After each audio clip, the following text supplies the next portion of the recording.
Okay. Jim haven't had a chance to talk to you since the game. Oh, you didn't have a chance to talk to me during the game either. That's true. That's absolutely good. 5 touchdowns on 5 possessions for a team that was averaging less than 15 points a game. What happened there? How does that happen? Yeah, we started off the game so well too. It wasn't just that. I mean, there's some times when you struggle defensively and things like that. But the way we started that game, interception on the first play, and then 2 quick, stops and sacking the quarterback and everything else, and then all of a sudden, they get a wildcat run for a little bit of yards, and then we get it stopped, and we get that 4th down play, and got a chance. I really think that was such a critical point of that game. That just gave them life. They were able to make that play. The quarterback threw a 50-50 ball up there, and, they made it. We didn't. But not only they made it, but they scored a touchdown, and that gave them life to get back into the game. And that's up to us. I mean, that game is 100% on the defense. We always feel if you give us 20 points, we should win the game. And we certainly got more than 20. We didn't do our jobs in that game. And as a result, we got a loss. Jim, I think did a good job with Wildcat previously beforehand.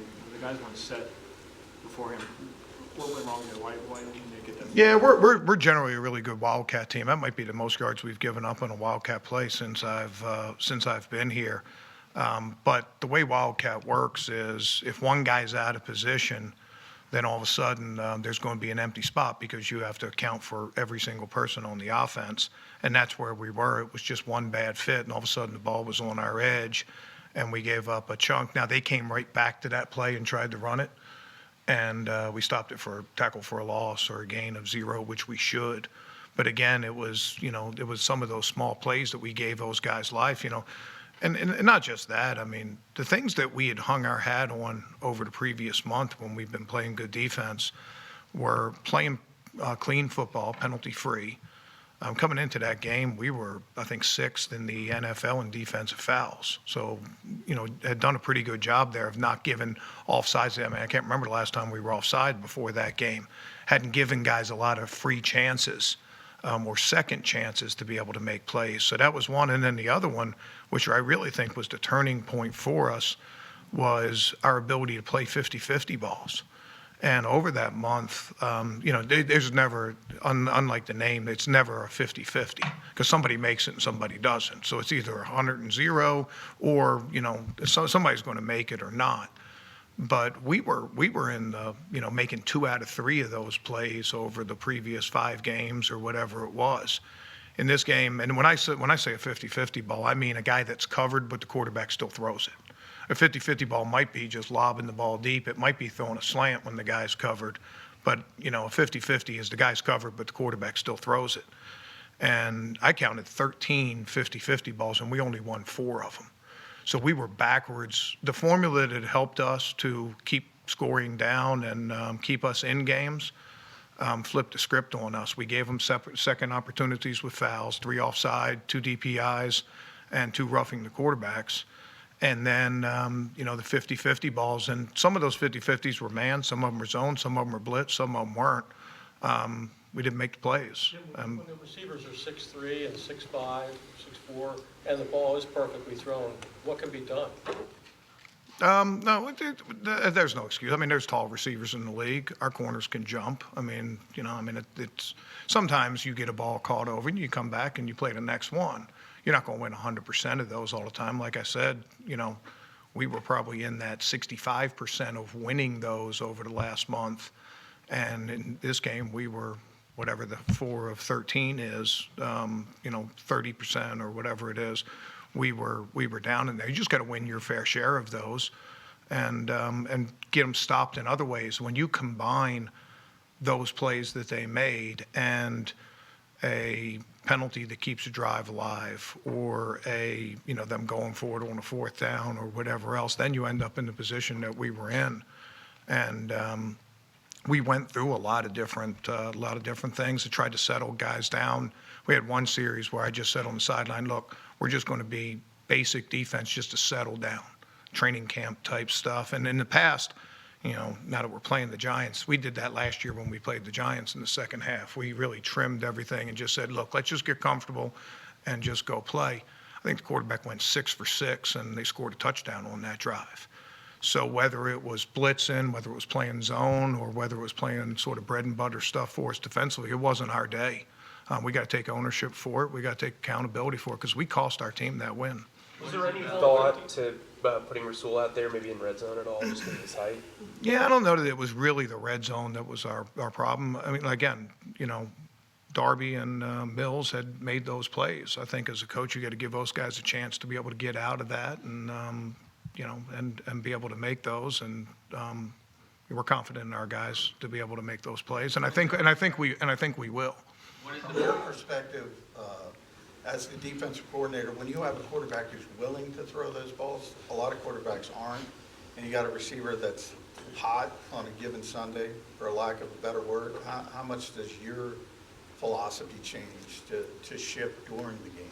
Yeah, well, we went to some defenses to try to roll up coverage his way. We doubled him on third down. I mean, that quarterback went to Harvard, and the guy's been around for a long time.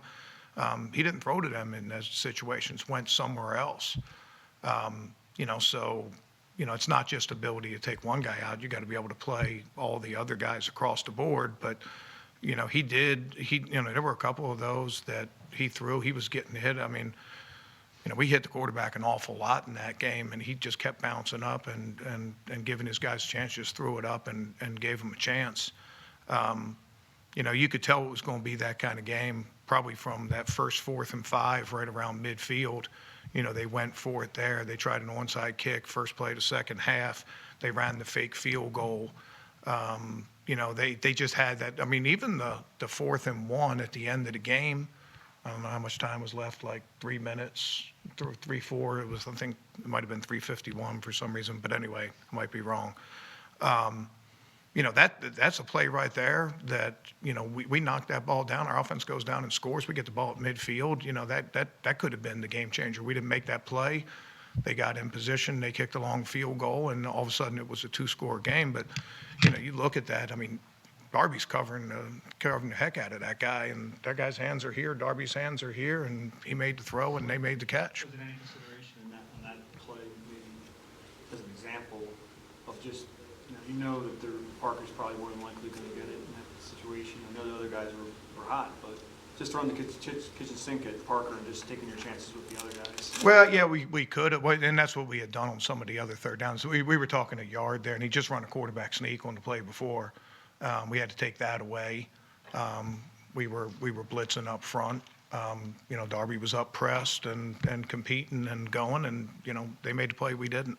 What is it about cre'von that made you confident enough to give him such a big workload in his first game back? Yeah, I mean, he's been working. It was a lot like Jalen Mills when Jay came back with only a week practice. It wasn't just that week practice. It was the bulk of his work, working with the trainers, staying in our meetings and being in shape and everything else. And, we saw him on the field a couple times. And after that second day of practice, we went with that package, which is sort of a big nickel for us that we haven't been using since since Dejo was gone. So he's played a lot of football, not just for us but across the league, and he was in shape and healthy, and he was fit. He fit in the game plan. He did a good job in the game. As they started rolling and went on that run, what did you see from your guys as far as staying engaged, and did you see frustration? Did you see heads down? Did you see what you wanted to see as far as the way they responded? No, I mean, our guys battled. There are a lot of times in the games that you look and you say, well, whatever, we let up at that point, or the guys lost their spirit or whatever it was. I didn't see any of that in this game. A lot of times you can tell that by your tackling. I think there was really only one play in the game that we missed a tackle. We threw the ball in a swing to a running back. He made Nige miss, and then Snake sort of, had him, and they got a first down on that. But that's the rest of the game. I thought our guys were flying around. We were, snuffing the run game pretty good, making a lot of tackles for losses. We were hitting the quarterback, and, we just didn't make the plays that we needed to. And, when you're playing a game like that, a shootout type game, it's one play. It could be sack stripped. Derek Barnett had an outstanding game. And on that 1 3rd and goal, I mean, he's he's, again, just like I said, Darby is an inch away from knocking 2 balls away, and both of them are fourth down plays, and, maybe that game's completely different. Derek is an inch away from stripping that ball out of the quarterback's hands. Those are the margins that you have. It doesn't matter what your record is in the NFL. Those are the margins you got to play with, and you got to make your fair share of those, just like those 50-50 balls.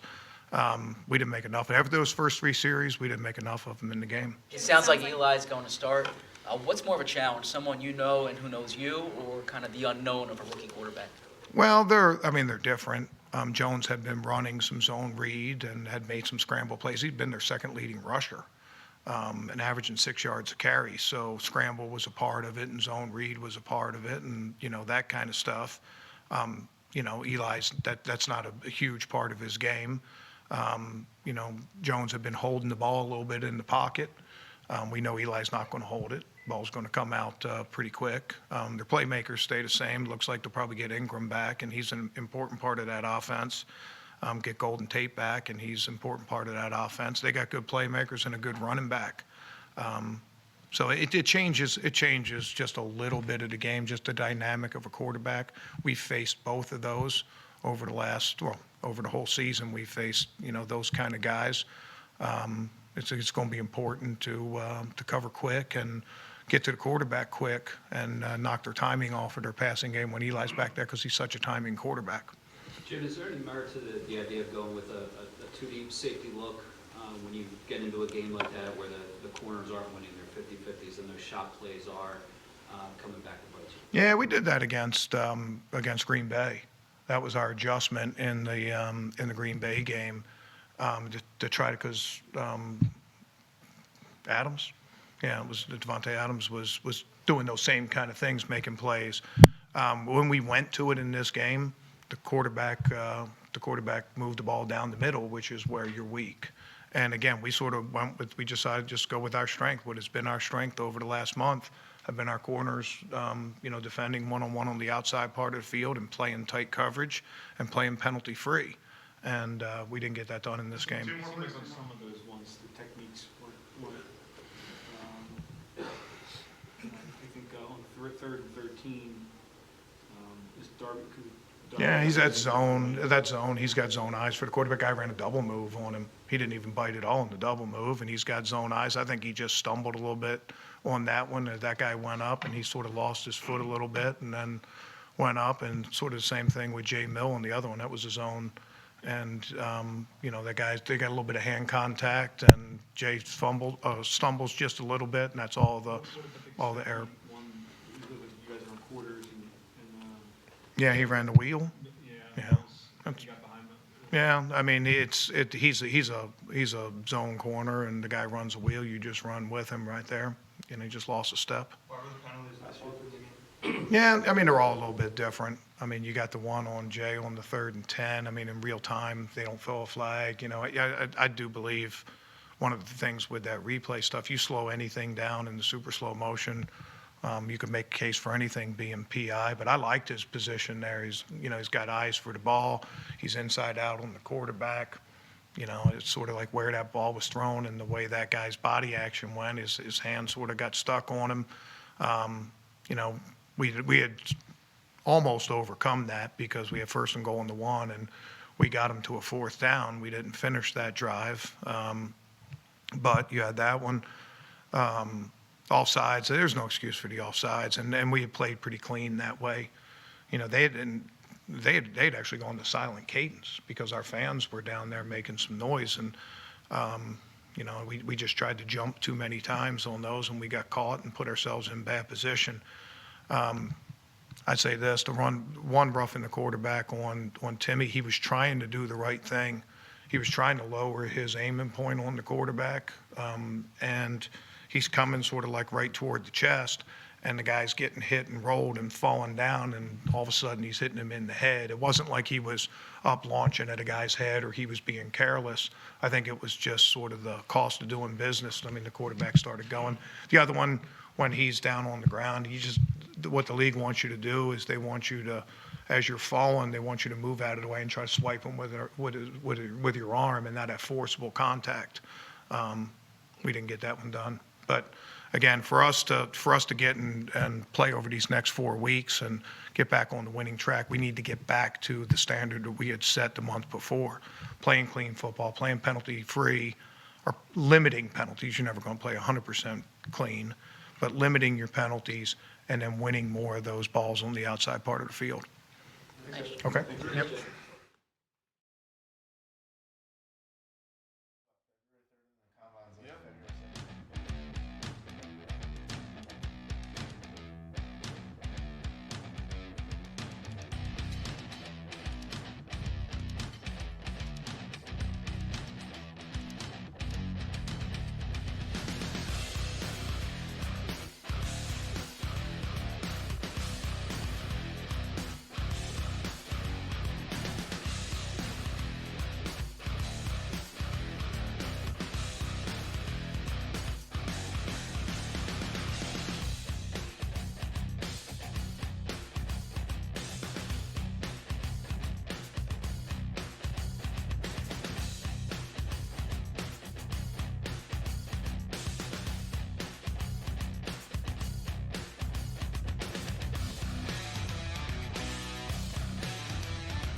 Plays, on that series. So we got to stay on the field and sustain the drives and be able to use the run game, I think, as you guys are saying, to take time off the clock. Anything stand out, Mike, in the second half and kind of the difference that led to the difference in point production? Well, we started the second half really well. I thought we controlled the middle eight. To be able to finish the first half, to go down and score a touchdown, come right back with the ball, and come out and score another touchdown there. That was really productive, and our guys handled that situation extremely well.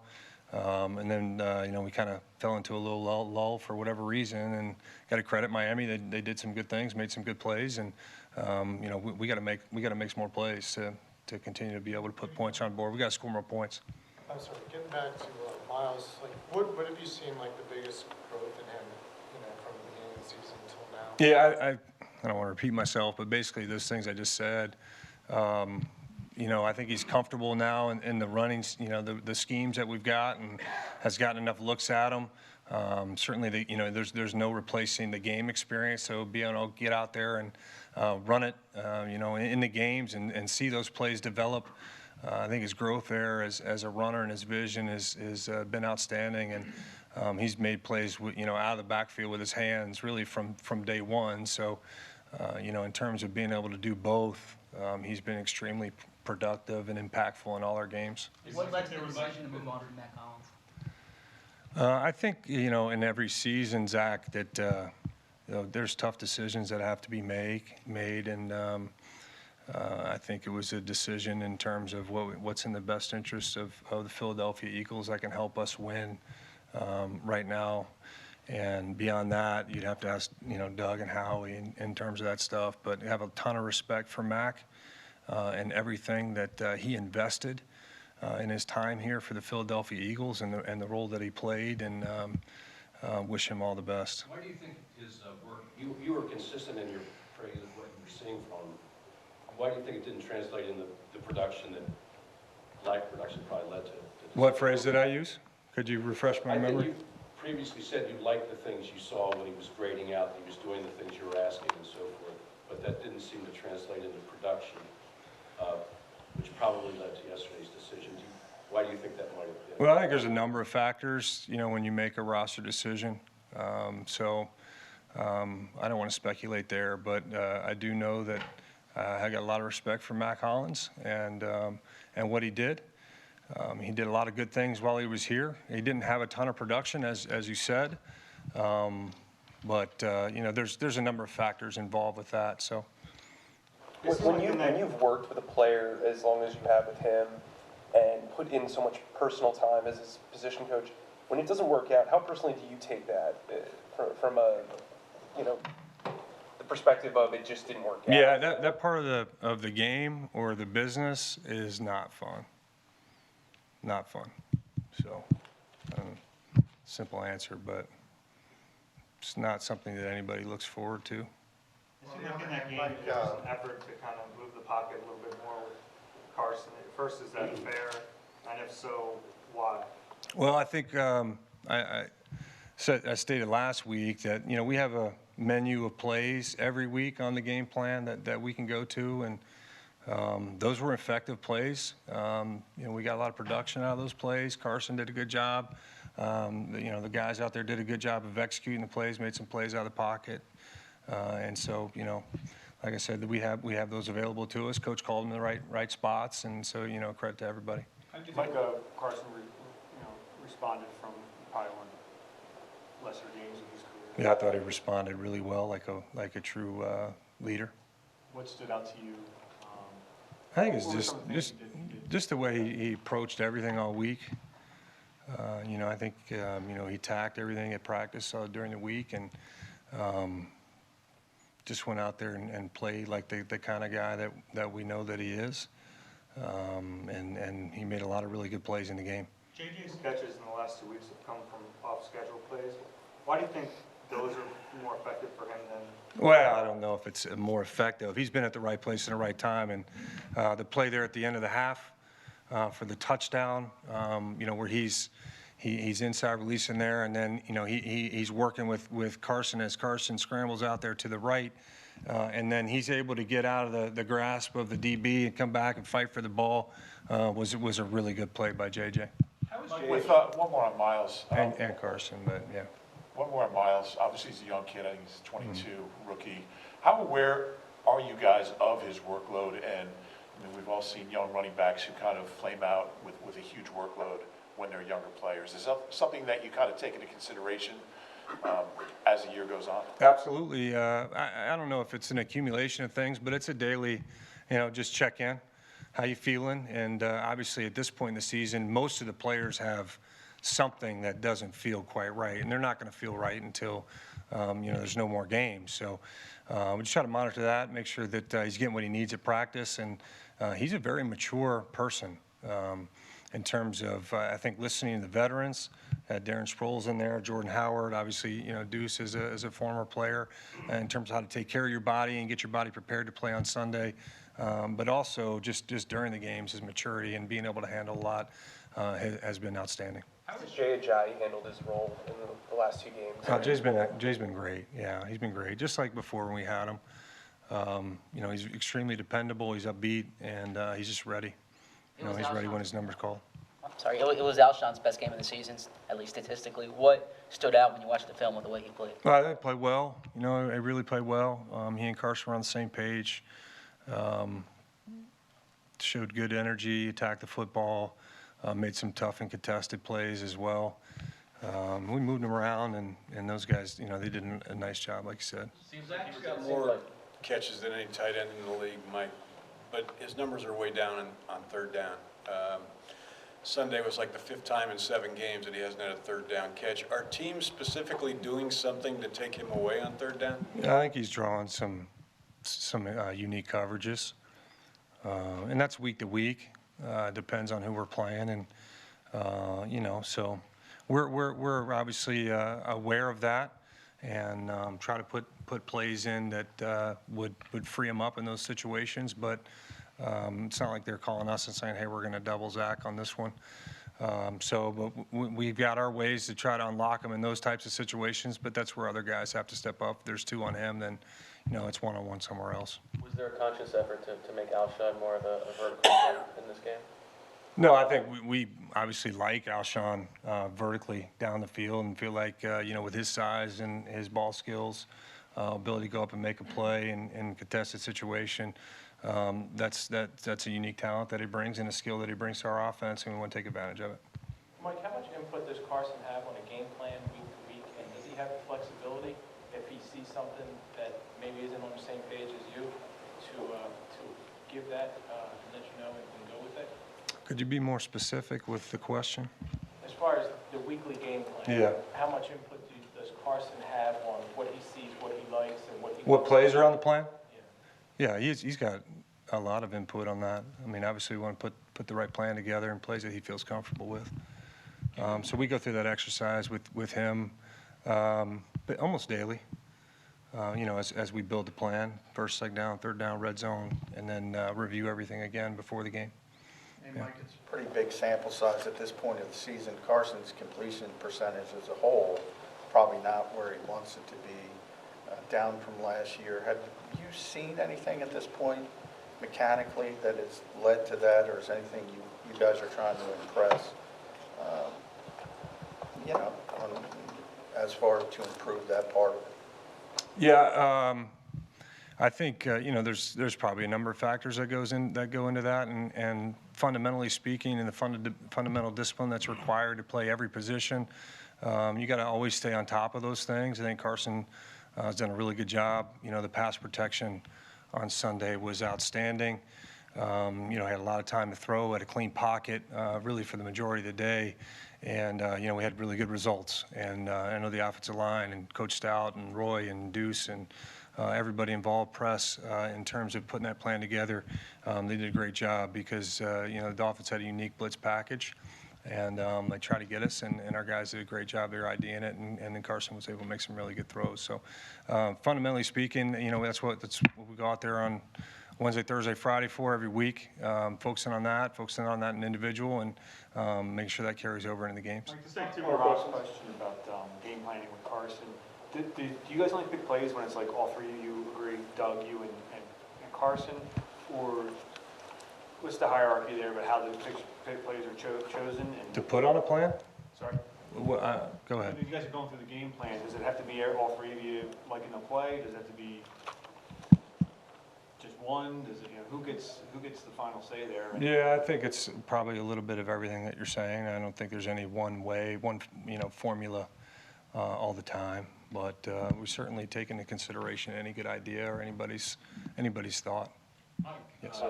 with Matt Collins, he played an awful lot of snaps, and the way things turned out eventually, would it have been better in retrospect to invest those snaps in Greg Ward or JJ?